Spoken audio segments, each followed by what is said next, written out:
மாண்புமிகு தளபதி அவர்கள் இன்று தொடங்கி வைத்திருக்கின்றார்கள். தமிழ்நாட்டில் இருக்கக்கூடிய அனைத்து குடும்பங்களையும், குறிப்பாக கோவை மாவட்டத்தில் இருக்கக்கூடிய 11,58,000 குடும்பங்களையும் திராவிட முன்னேற்றக் கழகத்தின் சார்பில் ஒவ்வொரு குடும்பங்கள் வாரியாக நேரிலே சென்று சந்தித்து ஒன்றிய பிஜேபி அரசால் தமிழ்நாட்டிற்கு இழைக்கப்படுகின்ற அநீதிகளை எடுத்து சொல்லியும், தமிழ்நாட்டிற்கு வழங்கக்கூடிய நிதியை ஒன்றிய அரசு தொடர்ந்து வழங்காமல் மறுத்து வருவதையும், கீழடி உள்ளிட்ட நம்மளுடைய தொன்மைகளை வெளியிடுவதற்கு காலம் தாழ்த்துவதும் மறுப்பதும், நீட் தேர்வு உள்ளிட்ட பல்வேறு நிலைகளில் தமிழ்நாட்டு மக்களுடைய எண்ணங்களுக்கு எதிராக செயல்படக்கூடிய சூழ்நிலைகளையும் இந்த 4 ஆண்டுகளில் கழகத்தினுடைய தலைவர், தமிழ்நாட்டினுடைய முதலமைச்சர் மாண்புமிகு தளபதி அவர்கள் நாட்டு மக்களுக்கு செய்திட்ட பல்வேறு சாதனை திட்டங்களையும், குறிப்பாக கோவை மாவட்டத்தில் இந்த 4 ஆண்டுகளில் 2021 சட்டமன்ற தேர்தலில் கோவையில் 10 தொகுதிகளும் எதிர்க்கட்சிகள் வென்றிருந்தாலும் கூட 234 தொகுதிகளுக்கும் சட்டமன்ற உறுப்பினராக மாண்புமிகு முதலமைச்சர் அவர்களே முன்னின்று கோவை மாவட்டத்திற்கு வழங்கியிருக்கக்கூடிய வரலாற்று சிறப்புமிக்க திட்டங்களையும் வீடு வாரியாக வாக்காளர்களை சந்தித்து எடுத்து சொல்லி, ஓரணியில் தமிழ்நாடு என்ற கழகத்தினுடைய தலைவருடைய முன்னெடுப்பை இல்லந்தோறும் கொண்டு சென்று சேர்ப்பதற்கான பணிகளை தலைவருடைய உத்தரவின் அடிப்படையில் வருகின்ற 3ஆம் தேதி காலை 8 மணிக்கு இந்த 10 சட்டமன்ற தொகுதிக்கு உட்பட்ட 3117 பூத்துகளிலும் பூத்து வாரியாக எங்களுடைய இயக்கத்தை சார்ந்திருக்கக்கூடிய BLA2, பூத்தினுடைய தகவல் தொழில்நுட்ப அணியை சார்ந்திருக்கக்கூடிய பூத்து டிஜிட்டல் ஏஜென்ட், பூத்து இளைஞர் அணி, பூத்து மகளிர் அணி, இந்த நிர்வாகிகளெல்லாம் ஒன்று சேர்ந்து வீடு வாரியாக சென்று மண் மானம் மொழி காப்பதற்காக இந்த பணிகளை முன்னெடுக்க இருக்கின்றோம். மிக சுருக்கமாக சொல்ல வேண்டும் என்று சொன்னால், தொடர்ந்து தமிழ்நாட்டினுடைய உரிமைகளை மீட்பதற்கு மாண்புமிகு முதலமைச்சர்கள் எடுக்கக்கூடிய அந்த முன்னெடுப்பு என்பது இந்தியாவில் இருக்கக்கூடிய முதல்வர்களுக்கெல்லாம் முதல்வராக, ஒரு நெஞ்சுரத்தோடு, ஒரு ஆளுமை மிக்க முதலமைச்சராக நம்முடைய முதலமைச்சர் மாண்புமிகு தளபதி அவர்கள் தொடர்ந்து தமிழ்நாட்டினுடைய உரிமைகளை காத்து வருகின்றார்கள்.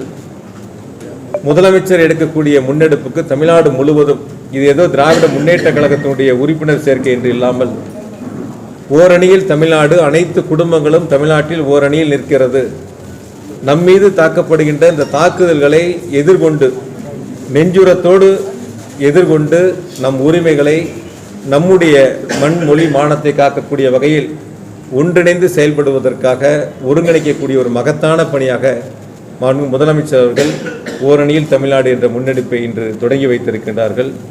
எனவே ஒன்றிய பிஜேபி அரசு தமிழ்நாட்டுக்கு செய்கின்ற, தமிழக மக்களுக்கு செய்கின்ற துரோகங்களை நாட்டு மக்களிடத்திலே தோலுரித்து காட்டி, பல்வேறு நிதி நெருக்கடிகள் இருந்தாலும், ஒன்றிய அரசு நிதி தராவிட்டாலும் கூட மாண்புமிகு முதலமைச்சர் அவர்கள் தன்னுடைய அயராத உழைப்பால் இந்தியாவில் அனைத்து துறைகளிலும் தமிழ்நாட்டை முதலிடத்திற்கு கொண்டு சென்று ஒரு வரலாற்று சிறப்புமிக்க பெருமையை உருவாக்கி தந்திருக்கின்றார்கள். எனவே மாண்புமிகு முதலமைச்சருடைய வழியில், அவருடைய உத்தரவின் அடிப்படையில் வருகின்ற நாளைக்கு மாலை 3 கழக மாவட்டங்களிலும், கோவை மாநகர் மாவட்டம், கோவை வடக்கு மாவட்டம், கோவை தெற்கு மாவட்டம், 3 மாவட்டங்களிலும் ஓரணியில் தமிழ்நாடு என்ற முன்னெடுப்பை விளக்கி சொல்லக்கூடிய ஒரு மகத்தான பொதுக்கூட்டம் நடைபெற இருக்கின்றன. நாளை மறுநாள் 3ஆம் தேதி காலை 8 மணிக்கு 3117 வாக்குச்சாவடிகளிலும் எங்களுடைய கழக நிர்வாகிகள் அவரவர் பூத்திற்கு சென்று வீடு வாரியாக வாக்காளர்களை சந்தித்து புதிய உறுப்பினர் சேர்க்கை, ஓரணியில் தமிழ்நாட்டிற்கான முன்னெடுப்பை தொடங்க இருக்கின்றார்கள். மிக சிறப்பாக இந்த பணிகளை முன்னெடுத்து ஏறத்தாழ 32 லட்சம் வாக்காளர்கள் கோவை மாவட்டத்தில் 31,85,000 பேர் வாக்காளர்களாக இருக்கின்றார்கள். குறைந்தபட்சம் 10 லட்சத்திற்கும் மேற்பட்டோரை கோவை மாவட்டத்தில் திராவிட முன்னேற்ற கழகத்தில் உறுப்பினராக சேர்ப்பது என்ற இலக்கை நிர்ணயித்து தலைவருடைய களங்களில் முழுமையாக இந்த பணிகளை நிறைவு செய்து வெற்றிகரமாக ஒப்படைக்கக்கூடிய பணிகளை தொடங்க இருக்கின்றோம். இளைஞர்கள் நிறைய பேர் இந்த புதிய கட்சிகளுக்கெல்லாம் செஞ்சுட்டு இருக்காங்க அப்படிங்கிறது திமுக. எங்களுக்கு தெரிஞ்சு யாரும் போகலை. நீங்கள் யாராவது இருந்தால் சொல்லுங்கள். எங்களுக்கு தெரிஞ்சு சில பேர் நீங்கள் சொல்கிறதெல்லாம் வந்து அவங்கவுங்க பிடிச்ச இடங்கள்ல அந்த ரசிகர் மன்றங்கள் அந்த மாதிரி இருப்பாங்களே தவிர யாரும் எங்க இருந்தும் மாறி போன மாதிரி யாராவது ஒருத்தர் எங்காவது இருந்து போயிருக்கான்னு சொல்லி தகவல் இருக்காங்க. நீங்கள டிவிகே கட்சியான பிறகு அதிக அளவில் உறுப்பினர்களை சேர்த்திருக்காங்க, கோடிக்கணக்கில் சேர்ந்துட்டாங்க சொல்லி அவங்க ஆன்லைன் ஆப்ல எல்லாம் காட்டியிருக்காங்க. அதாவது நீங்களா வந்து உங்களுக்கு ஒரு செய்தி வேணுங்கிறதுக்காகவோ அல்லது வந்து ஒரு செய்தி அதை பெருசாக்கணுங்கிறதுக்காகவோ அந்த செய்திகள் கருத்துக்கள் கேட்க வேண்டாம். எனக்கு தெரிஞ்ச வரைக்கும் நாங்கள் களத்துக்கு போன வரைக்கும் எந்த இடங்கள்லையும் அது போல சூழல்லாம் இல்லை. முழுக்க முழுக்க வந்து திராவிட முன்னேற்ற கழகத்தினுடைய தலைவர் மாண்பு முதலமைச்சர்கள் நம்பிக்கையை வைத்து மகளிர்கள் தொடங்கி 1,15,00,000 மகளிருக்கு மாதம் 1000 ரூபாய் உரிமத்தொகை கொடுக்குறாங்க. 41 லட்சம் படித்த இளைஞர்கள் இளம்பெண்கள் நான் முதல்வர் திட்டத்தில் பயன்பெற்றிருக்கிறாங்க. 57 பேர் ஒன்றிய அரசு தேர்வு பணிகளில் வெற்றி பெறாங்க தமிழ்நாட்டில். அதில் 50 பேர் நான் முதல்வர் திட்டத்தில் பயிற்சி பெற்றவர்கள், அதில் பயனடைஞ்சவங்க. இப்படி தொடர்ச்சியாக சாதனை திட்டங்களை மாண்பு முதலமைச்சர் கொடுத்துருக்காங்க. இந்தியாவில் இருக்கக்கூடிய மாநிலத்திலே தொழிற்சாலைகளில் அதிக மகளிர் பணிபுரியக்கூடிய முதல் மாநிலம் தமிழ்நாடு.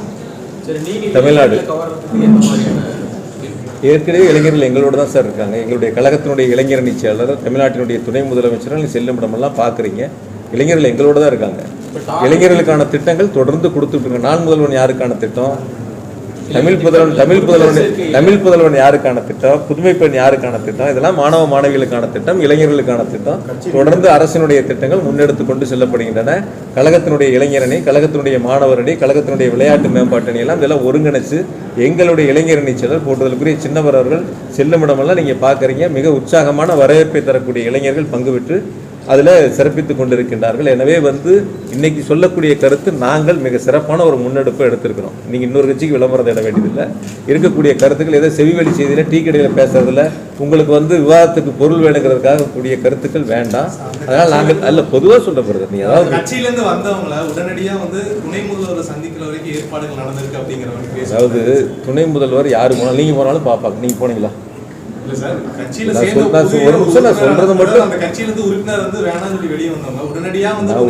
சொல்றது மட்டும் நீங்க உள்வாங்க. துணை முதலமைச்சர் யாரு போனாலும் சந்திப்பாங்க. ஏன் சந்திக்க கூடாதுன்னு ஏதாவது இருக்கான்னு கேட்கறேன். திமுக இருக்கிறவங்களையும் பார்ப்பேன். நீங்க ஒரு தவறான கருத்தை நீங்க முன்னெடுக்கூடாது. சமூக வலைத்தளங்கள்ல ஒரு நிமிஷம் நான் சொல்லி முடிக்குங்காட்டி நீங்க அடுத்தடுத்த கேள்விகளுக்கு போக வேண்டாம். துணை முதலமைச்சர்களை பொறுத்த வரைக்கும் நான் அந்த மாவட்டத்தை பொறுப்பாக்க சொல்லி தலைவர் என்ன அனுப்புறாரு. மாவட்ட இருக்காங்க இன்னைக்கு ஒரு 300 பேர் வந்திருப்பாங்க. நீங்கள் பார்த்துருப்பீங்க. 300 பேர்த்தையும் தான் நான் பார்க்குறேன். அதில் புதுசாக வந்தவங்க பழசாக வந்தவங்க யாரையும் நான் தவிர்க்கிறது இல்லை. பொதுமக்கள் யாரும் பார்க்கறது இல்லை. எல்லாத்தையும் பார்க்குறவங்க எல்லாத்தையும் பார்க்குறேன். துணை முதலமைச்சர் அப்படி தான் பார்க்குறாங்க. ஏற்கனவே இயக்கத்தில் இருக்கிறவங்களையும் பார்க்குறாங்க, புதுசாக சேர்ந்தவங்களையும் பார்க்குறாங்க, பொதுமக்கள் வந்தாலும் பார்க்குறாங்க. விளையாட்டுத்துறையில் ஆர்வமாக வெற்றி பெற்றவங்களுக்கு பணியுரிமை வரைக்கும் அந்த பணியிடங்கள் உத்தரவு வரைக்கும் கொடுக்குறாங்க. அதனால் வந்து யாரும் வந்து இதில் வந்து மாற்று கருத்து கிடையாது. அது நீ ஒரு வந்து பெருசாக வந்து யாரோ 2 பேர் ஆகாதவங்க ஒரு செய்திகளை போடுறாங்கிறதுக்காக அதை வந்து ஒரு பெரிய கருத்தாக சொல்லிட்டுருக்கீங்க. அதாவது ஓரணியில் தமிழ்நாடு என்பது இன்னைக்கு செய்தி அதுதான் முன்னெடுத்துருக்கிறோம். அதை தான் முன்னெடுத்து கொண்டு போகிறோம். அதில் வந்து சிறப்பு கவனங்களை நாங்கள் செலுத்தி இருக்கிறோம். காலையிலேருந்து 3 மாவட்டங்களிலும் நிர்வாகிகளை சந்தித்து அதற்கான கூட்டங்களை நடத்தி ஏற்பாடுகளை செய்திருக்கின்றோம். நாளை பொதுக்கூட்டங்கள் முடிந்து நாளை மறுநாள் மிக சிறப்பாக தொடங்க போகிறோம். எவ்வளோ உறுப்பினர் சேராங்கிறது பொறுத்திருந்து பாருங்கள். மிக சிறப்பாக நடக்க போகுது. நான் இன்னும் ஒரு தெளிவாக சொல்கிறேன். கடந்த முறை 10 தொகுதியிலும் வாய்ப்பு இல்லாவிட்டாலும் கூட வரக்கூடிய 2026 சட்டமன்ற தேர்தலில் கோவை மாவட்டத்தில் இருக்கக்கூடிய 10 தொகுதிகளிலும் வெற்றி என்பது திராவிட முன்னேற்ற கழகம் தலைமையிலான கழகத் தலைவர் மாண்பு முதலமைச்சர் அவர்களுக்கு மகத்தான வெற்றியை கோவை மக்கள் வழங்குவதற்கு தயாராக இருக்காங்க. அதுக்கு உதாரணம் தான் நடந்து முடிந்த உள்ளாட்சி தேர்தல், அதன் பிறகு வந்த நாடாளுமன்ற தேர்தல். நாடாளுமன்ற தேர்தல் எம்பி பக்கத்துலேயே தான் இருக்காங்க. மக்கள் வாக்களித்தானே வெற்றி பெற்றாங்க. சட்டம் ஒழுங்கு பிரச்சனை இருக்கு. திருப்போணம் காவலர் வந்து காவலர் தாக்கப்பட்டு ஒரு திறந்திருக்கிறாரு. இதையெல்லாம் திசை திருப்பவருக்கு தான் மொழி பிரச்சனை, கீழடி விவகாரம், தொகுதி மறுசீரமைப்பு இது போன்ற பிரச்சனைகளை வந்து திமுக பிரச்சாரமாக செய்திருக்காரு. மொழி பிரச்சனை இல்லைன்னு நீங்கள் சொல்கிறீங்களா? இந்தி திணிப்பு இல்லைன்னு நீங்கள் சொல்கிறீங்களா? கீழடி பிரச்சனை வந்து அதை அவங்க ஒத்துக்கிட்டு வெளியிட்டு இருந்தால் நாங்கள் ஏன் அந்த கருத்தை சொல்ல போகிறோம்? நம்மளுடைய வரலாறுகளை மறைப்பதற்கு ஒன்றிய அரசு முயற்சி செய்கிறது. அதனுடைய கருத்தை வெளியிட மறுக்கிறது. அது சொல்லணுமா வேண்டாமா? அரசனுடைய கடமை, ஒரு இயக்கத்தினுடைய கடமையா இல்லையா? அது நீங்கள் வந்து அது நாங்கள் அதுக்கு என்ன சம்மந்தம்னு கேட்குறேன். நான் தூத்துக்குடியில் துப்பாக்கி சூடு சம்பவம் நடக்கலையா? அந்த மாதிரி ஏதாவது நான் தொலைக்காட்சி பார்த்து தான் தெரிஞ்சுக்கிட்டேன்னு ஒரு முதலமைச்சர் அப்போ இருந்தவர் சொன்னார். அந்த மாதிரியே இப்போ அரசாங்கம் இருக்குது. உடனுக்குடன் நடவடிக்கை எடுக்கிறாங்க. தவறுகள் நடந்தால் உடனுக்குடன் நடவடிக்கை எடுக்கக்கூடிய முதலமைச்சர், தவறுகள் இல்லைன்னு சொல்லலாங்க, நடந்தால் உடனுக்குடன் நடவடிக்கை எடுக்கிறோம், நடக்காமல் பார்த்துக்கிறோம். அதனால எதையும் எதை மறைக்கிறதுக்கு இன்னொரு கருத்துக்களை முன்னெடுக்க வேண்டிய அவசியம் இல்லை. நீட் தேர்வுங்கிறது வேண்டான்னு மக்களுடைய கருத்து. இப்போ நீங்கள் யாராவது நீட் வேணும்னு நினைக்கிறீங்களா? இருக்கிற பத்திரிகையாளர் தமிழ்நாட்டுக்கு நீட்டு வேணும்னு நினைக்கிறீங்களான்னு யாராவது? எல்லாத்துடைய கருத்து அதுதானே. அதான் அரசாங்கத்தினுடைய கருத்து, மக்களுடைய கருத்து அதுதான், மாணவ செல்வங்களுடைய கருத்து அதுதான். அப்போ அந்த கருத்துக்களை நம்ம முன்வைக்கும் போது அதுக்கு முடிச்சு போடுவது அவசியமற்றது, தேவையற்றது. அதனால் தமிழ்நாட்டினுடைய உரிமைகளை பொறுத்த வரைக்கும் கீழடியாக இருந்தாலும் சரி, ஒன்றிய அரசு கல்விக்கு கொடுக்க வேண்டிய நிதியை கொடுக்க மறுத்தாலும் சரி, நிறைய இன்னைக்கு நம்முடைய முதலமைச்சர் சுட்டி காட்டினாங்க. ஒன்றிய அரசு வழங்கக்கூடிய திட்டங்களில் பெரும்பான்மையாக மாநில அரசுடைய நிதிகள் தான் கொடுக்குறாங்க. மாநில அரசு தான் அந்த திட்டங்களுக்கான நிதிகளை கொடுத்து திட்டங்களை செயல்படுத்தக்கூடிய சூழல் இருக்குது. அந்த அளவுக்கு இருக்குது. நீங்கள் கேஸுக்கு மானியம் கொடுக்குறேன்னாங்க. இப்போ யாருக்காவது கேஸுக்கு மானியம் வருதா சொல்லுங்கள். இருக்கிற பத்திரிகையில் யாராவது ஒருத்தர் சொல்லுங்கள், பிஜேபி அரசு கேஸ் மானியம் உங்களுக்கு கொடுக்குறேன்னாங்க, இப்போ எங்கள் அக்கௌண்ட்ல எல்லாம் இந்த மாதம் வந்துருச்சுங்க கேஸ் மானியம். அவ்வளோதான் சார், அதுதான் சொல்கிறேன். ஆனால் அப்படி இல்லை. முதலமைச்சர் சொல்லக்கூடிய திட்டங்கள், அறிவித்த திட்டங்கள், நிதி ஒதுக்கிய திட்டங்கள் எதெல்லாம் கொடுத்தாங்களோ தொடர்ந்து கொடுத்துட்ருக்காங்க. எந்த திட்டமாக தமிழ்நாட்டில் முதலமைச்சர் தொடங்கி வச்சு இந்த திட்டம் நின்று போச்சு, இந்த மானியம் நின்று போச்சுன்னு சொல்லுங்கள் பார்க்கலாம். மகளிர் உரிமை தொகை நாங்கள் போகின்ற இடங்களில் சில பேர் கோரிக்கை வச்சாங்க, எங்களுக்கு விடுபட்டிருக்கு சேர்த்தணும்னு சொன்னாங்க. அதையும் முதலமைச்சருடைய கவனத்துக்கு போன பிறகு அறிவிச்சுட்டாங்க. தமிழ்நாடு முழுவதும் 10,000 முகாம்கள் நடத்த போகிறாங்க.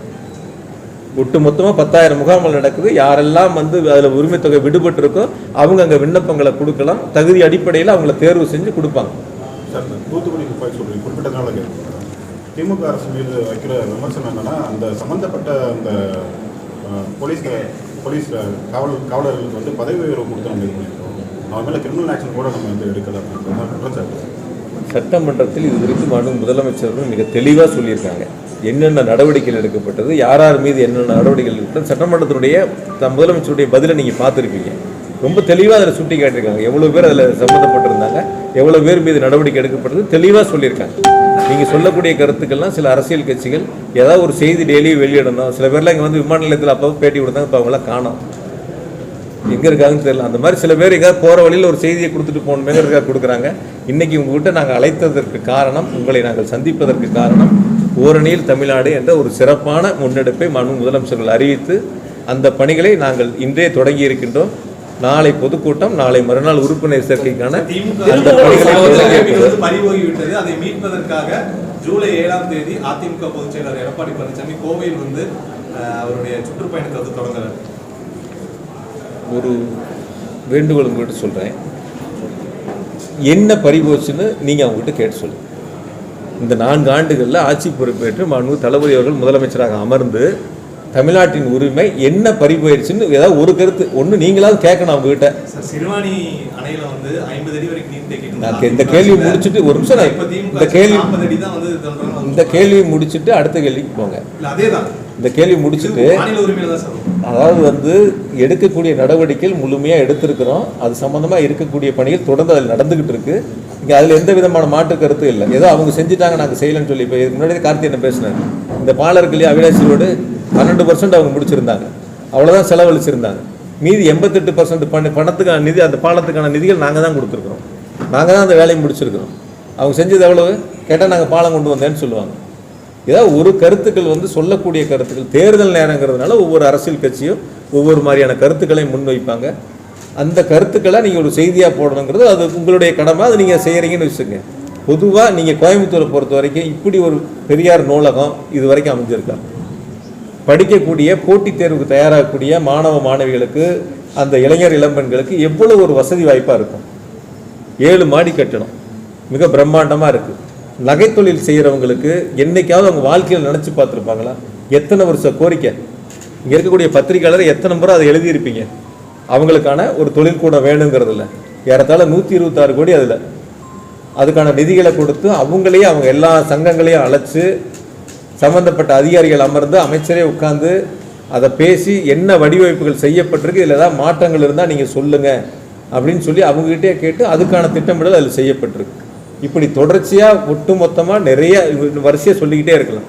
அதனால் தமிழ்நாட்டினுடைய உரிமைகள் என்பது கடந்த காலங்களில் அதிமுக ஆட்சியில் பறிபோனதை இன்று நம்முடைய முதலமைச்சர் மாண்புமிகு தளபதி அவர்கள் மீட்டு கொண்டு இருக்கின்றார்கள். நீங்கள் ஒரு கருத்து நீங்கள் சொன்னதில் நல்ல வாஸ்தவம் தான். முன்னாடி அவங்களுடைய இல்லை சார், அவங்களுடைய கருத்தா சொல்றேன். கொஞ்ச நாளைக்கு முன்னாடி சொன்னார் 2024 MP எலெக்ஷன்லயும் ஒருத்தரோட சேர மாட்டோம், 26லயும் சேர மாட்டோம்னு ஒரே ஆர்ப்பரிப்போட இருந்துச்சு செய்தியெல்லாம். அடுத்து எங்க போனாங்க என்னன்னே தெரியல. பக்கத்துல போய்க்கு வந்து அப்படியே கொஞ்சம் மிக்சர் வச்சிருந்தா சாப்பிட்டு உட்காந்துருப்பாங்க. டேபிள்ல மிக்சர் வேற இல்லை அன்னைக்கு, இல்லைன்னா அதையும் சாப்பிட்டு உட்காந்துருப்பாங்க. பொதுவாக சொல்றேன். எதுக்கு சார் நாங்க அப்படி சொன்ன மாதிரி நாங்க தான் நினைச்சோம் சார். நாங்க சொல்ல சார், அவங்க தானே சார் சேர மாட்டேன்னு சொன்னாங்க. நாங்களா சொன்னாங்க நீங்க சேருங்க சேர வேண்டாம் நாங்களா சொன்னோம். அவங்க சேர மாட்டேன்னு சொன்னாங்க, அவங்க சேர்ந்துருக்காங்கன்னு தான் சொல்றாங்க. வேற ஒன்றும் சொல்லலையே. நாங்கள் எங்கள் கூட்டணி வலுவான கூட்டணி, எங்கள் தலைவர் மீது மக்கள் நம்பிக்கை வச்சுருக்காங்க, தலைவருடைய திட்டங்களுக்கு வரவேற்பு கிடைச்சிருக்கு. முதலமைச்சர் செல்லும் இடமெல்லாம் தாய்மார்கள் மகளிர் வந்து உற்சாக வரவேற்பு கொடுக்குறாங்க. அடுத்த 2026 தேர்தலிலும் தளபதி தான் முதலமைச்சருங்கிறத உறுதி செய்கிறாங்க. இப்போ ஒரே ஒரு நோக்கம், நீங்கள் ஒவ்வொரு முறையும் வந்து சில பேர்லாம் பேட்டியில் கூட கொடுத்தாங்க பிஜேபி இங்கே வந்தால் பிரதமர் வந்து இங்கிலீஷில் தான் பேசுகிறார், ஆங்கிலத்தில் தான் பேசுகிறாருன்னு. அதுவும் சோசியல் மீடியாவில் வந்துச்சு. அவர் வந்து எந்தெந்த கூட்டத்தில் கலந்துக்கிட்டாரு, எதெல்லாம் ஹிந்தியில் பேசினாருன்னு. அதெல்லாம் விட்டுறீங்க சோசியல் மீடியாவில், அதெல்லாம் வந்துச்சு இல்லை. ஒரு கட்சியோட ஒரு நிர்வாகி பேசினார், அவங்க வந்தாங்க இங்கிலீஷில் தான் பேசுகிறாரு, வேறு எதுலேயும் பேசுறது இல்லைன்னு. அப்படியே கீழே பதில போட்டிருந்தாங்க அவர் ஹிந்தியில் பேசுறது. அப்படி தானே வந்துச்சு. நாடாளுமன்ற தேர்தலப்போ தான் பாஜக எதிர்த்து திமுக அரசியல் செய்யும். இந்த டைம் சட்டமன்ற தேர்தலே அந்த யுத்தியை கையாளு. இல்லை சார், பிஜேபி எதிர்த்து அரசியல் செய்ய வேண்டிய அவசியம் எங்களுக்கு கிடையாது. பிரதான எதிர்கட்சியா பிஜேபியை எதிர்த்து ஏடிஎம்கே பற்றி தானே சொல்லிட்டு தான் இருக்கோம், சொல்லாமல் இல்லையே. ஓரணியில் தமிழ்நாடு முக்கிய ஃபோக்கஸே வந்து ஒன்றிய அரசு செய்யக்கூடிய விஷயம் இல்லை சார். அதாவது வந்து முக்கிய ஃபோக்கஸுங்கிறது கிடையாது. என்னெல்லாம் நம்முடைய உரிமைகள் இருக்குது, என்னெல்லாம் வந்து ஒன்றிய அரசு செய்யாமல் இருக்குது, நம்ம எதெல்லாம் இப்போ நம்ம கேட்டுக்கிட்டு இருக்கோம் என்னங்கிறது தான் நம்மளுடைய கருத்து. அதை சொல்லி தான் ஆகணும் மக்கள்கிட்ட. இன்றைக்கி இருக்கக்கூடிய சூழல்கள் இளைஞர்கள் பெண்களுக்கு அதே போல் வந்து மகளிருக்கெல்லாம் தெரியணும்ல, நாட்டினுடைய நடப்பு தெரியணும்ல, இல்லை வரைய போய் சொல்லணும்ல. இப்போ 2 நாளைக்கு முன்னாடி ஒரு அரசியல் கட்சியோட தலைவர் வந்து கோயம்புத்தூர் வரைக்கும் இருந்துட்டு சாலையெல்லாம் மோசமாக இருக்குது, ரோடே போடலை, அதெல்லாம் பார்க்கணும்னு சொல்லி சொன்னாங்க. நான் பல முறை உங்களுக்கே சொல்லியிருக்கேன், பத்திரிகையாளர் சந்திப்புலேயும் சொல்லியிருக்கிறோம், நிறையா சாலைகள் ஆரம்பிக்கும் போது கூட சொல்லியிருக்கோம். இது வரைக்கும் கோவை மாநகராட்சியில் மட்டும் 1364 கிலோமீட்டர் ரோடு போட்டிருக்கு. 4 வருஷத்தில்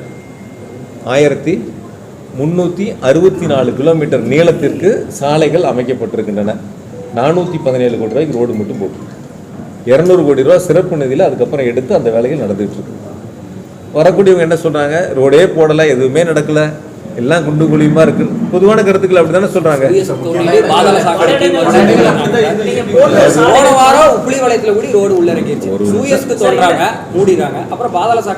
அதாவது என்னன்னா அப்படி எதுவும் தோன்றதில்ல, அது மாதிரி கிடையாது. பாதாள சாக்கடை திட்டங்கள் எடுத்த அந்த மண்டலங்கள்ல சாலைகள் எடுக்கல. குடிநீர் பைப்லைன் போட்ட இடங்கள்ல சூயஸ் திட்டம் யார் கொண்டாந்தாலும் உங்களுக்கு தெரியும். அதில் என்னென்னலாம் நடந்துச்சு, என்னென்ன கருத்துக்கள்லாம் வந்துச்சுன்னு தெரியும். அந்த இடங்கள்ல வந்து குழாய் உடைப்பு ஏற்படக்கூடிய இடங்கள்ல, பாதிப்பு ஏற்படக்கூடிய இடங்கள்ல பறிக்கிறாங்க. திரும்ப அந்த இடங்களை வந்து மூடும் போது சில இடங்கள் அந்த மாதிரி வரக்கூடியது உடனுக்குடன் அது சரி செய்யப்படுகிறது. பாதாள சாக்கடை போட்டு தான் ஆகணும், வேண்டான்னு சொல்ல முடியுமான்னு கேட்குறேன். செய்யணும், அது செய்ய இடங்கள்ல ரோடு போடணும் அவசியம். பத்திரிகையாளர்கள் ஒரு கருத்தை மட்டும் நீங்க மனசுல பதிய வச்சுக்க, யாரோ சொல்றாங்கிறதுக்காக அதை எடுத்துக்க வேண்டாம். ஒரு சாலையினுடைய ஆயுள் காலம் 5 வருஷம். ஒரு ரோடு போட்டா 5 வருஷத்துக்கு முன்னாடி அந்த ரோட்டை திரும்ப எடுக்க முடியாது, எடுத்தா ஆடிட்ல பிரச்சனை வரும், ரோடை சேங்ஷன் பண்ண முடியாது. அப்ப கடந்த அதிமுக ஆட்சியில ரோடு போட்டுருந்தா இப்ப 5 வருஷத்துக்குள்ள அந்த ரோடு நம்ம எடுக்க முடியாது. இப்போ போன ஆட்சியில் போடாத ரோடெல்லாம், போடாமல் விட்டுட்டு போன ரோடெல்லாம் நீங்கள் பெரும் வந்து கலரான திட்டங்களை சொல்கிறாங்களே தவிர புதிய சாலைகள் அமைப்பதற்கோ சாக்கடைகள் அமைப்பதற்கோ பாதாள சாக்கடை திட்டத்திற்கான நிதிகளை எதையும் கொடுக்கல. இப்போ முதலமைச்சர் கொடுத்து அந்த பணிகள் செய்கிறாங்க. இதெல்லாம் ஒரே நாளில், ஒரே வாரத்தில், ஒரே மாதத்தில் நடைபெறுவதில்லை. பாதாள சாக்கடை திட்டப்பணிகளும் முடிக்கணும், சூயஸ் திட்டமும் பாதிப்பு வராமல் அதை வந்து விரைவாக சிறப்பாக மக்களுக்கு கொண்டு சேர்ந்து வேறு வழி இல்லாமல் குடிநீருக்கான தேவைகளை அந்த பணிகளை செய்யணும். விடுபட்ட பகுதிகளுக்கு சாலைகள் போடணும். கூடுதலாக நிதி வேணும்னாலும் முதலமைச்சர் கொடுக்குறேன்னு சொல்லியிருக்காங்க. அதனால் இந்த பத்திரிகையாளருடைய சந்திப்பினுடைய நோக்கம் ஓரணியில் தமிழ்நாடு, புதிய உறுப்பினர் சேர்க்கை, நம்முடைய உரிமைகளை முதலமைச்சர்கள் முன்னெடுத்திருக்கக்கூடிய இந்த முன்னெடுப்புகளை தமிழ்நாடு முழுவதும் ஒருங்கிணைத்து, குறிப்பாக கோவை மாவட்டத்தில் இருக்கக்கூடிய அனைத்து மக்களையும் ஒருங்கிணைத்து முன்னெடுக்கக்கூடிய ஒரு மகத்தான முன்னெடுப்பு. இன்று தொடங்கி இருக்கக்கூடிய இந்த பயணம் 45 நாட்கள் தொடர்ந்து கோவை மாவட்டத்தில் நடைபெற இருக்கின்றன. பூத்து வாரியாக எங்களுடைய நிர்வாகிகள் உறுப்பினர்களை சேர்ப்பார்கள். ஓரணியில் தமிழ்நாடு அந்த முன்னெடுப்பில் அவர்களை ஒன்றிணைக்கக்கூடிய பணிகளை மிக சிறப்பாக செய்வார்கள். எவ்வளோ பேர் உறுப்பினர்களாக இருக்காங்க? இப்போ இருக்கக்கூடியது அதை விட கொஞ்சம் குறைவாக தான் சார் இருக்கும். குறைவாக தான் இருக்காங்க. இலக்கு வந்து 10 லட்சத்துக்கு மேலே பிளான் பண்ணியிருக்கோம். இந்த 10 தொகுதிகளையும் கைப்பற்றுறதுக்கு என்ன செயல் திட்டம் வச்சிருக்கீங்க?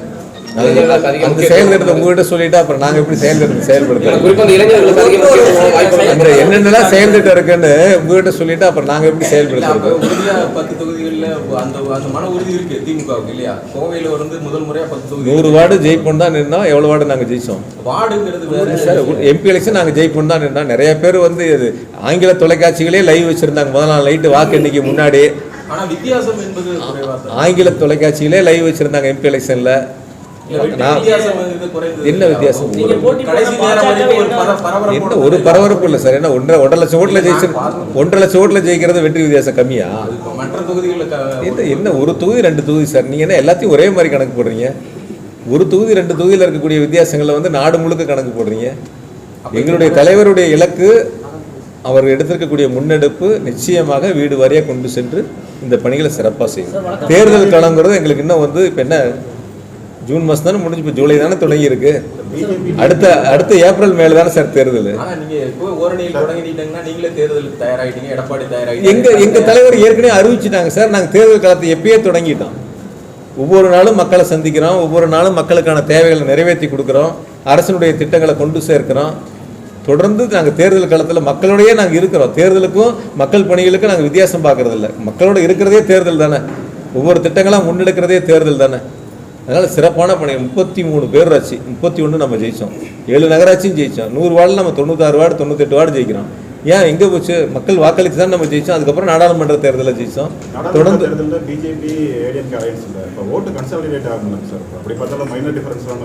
எப்படி சேர்ந்தாலும் யாரோடு சேர்ந்தாலும் கோவையில் வெல்ல போகுது திராவிட முன்னேற்ற கழகம். எங்களுடைய முதலமைச்சர் மாண்பு தளபதிகள் அறிவிக்கிற வேட்பாளர் தான் கோவையில் ஜெயிப்பாங்க. பொறுத்திருந்து பாருங்க. தேர்தல் ரிசல்ட் அன்னைக்கு நானும் இங்கே தான் இருப்பேன், உங்களோட தான் இருப்பேன். நீங்களும் அன்னைக்கு எனக்கு இதே கேள்வியை கேளுங்க, எப்படி இருந்துச்சு சார், நீங்க என்னன்னு சொல்லுங்க, நானும் உங்ககிட்ட விளக்கம் சொல்றேன். வழக்கமாக செந்தில் பாலாஜியோட பாணி வந்து தேர்தலுக்கு முன்பாகவே ஒரு மாற்றுக் கட்சியில இருந்து ஒரு முக்கிய புள்ளி இணைக்கிறதா, தேர்தலுக்கு முன்னாடி மேற்கு மண்டலத்தில் யாராவது முக்கிய புள்ளி இணைக்க வாய்ப்பு இருக்கு? இன்னைக்கு ஓரணியில் தமிழ்நாடு எங்களுடைய தலைவர் தொடங்கி வச்சது முழு அர்ப்பணிப்புணர்வோட எங்க மனசு பூரா அதில் தான் இருக்கு.